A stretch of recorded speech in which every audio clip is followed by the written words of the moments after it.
Judy's House started 10 years ago. A group of well-meaning individuals in Denver, my wife Brooke and I, decided that we wanted to help kids that had had somebody in their life die.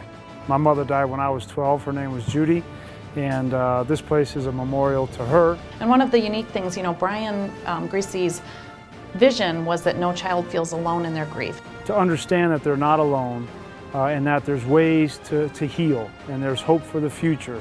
That's what Judy's House is all about. So for the last 10 years, we've been a direct service organization here at Judy's House.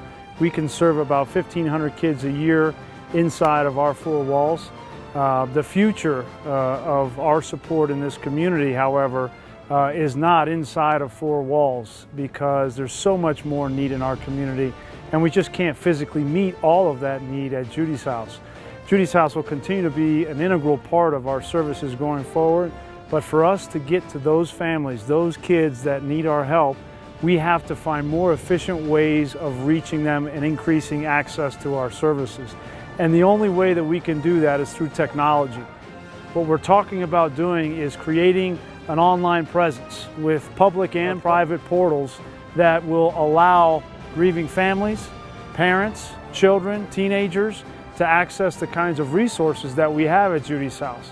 If a mental health professional comes to us, one of our interns says, I did this activity with kids who were angry and I'd like to try it in that session, we allow that. And so the dream is, and you guys are helping us with that dream, Ciber's helping us immensely, is that we establish a grief care network where online a counselor out in the middle of nowhere can say, I've got a 5-year-old whose dad died, he's experienced some anger, what do I do with that? Having the ability to train people all over the country in how we provide our services, that they can then create their own networks and provide more access to care for children.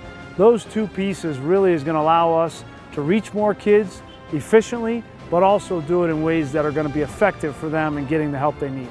Ciber has come to the plate and offered so much to us, so much capability, understanding, and expertise with respect to technology, how we use it, how we plan for the future, how we become sustainable in using it so that we can grow our services, and that kids that never would have had access to our services now can have access to it, both in Denver, around the state of Colorado, across our country, and ultimately all over the world.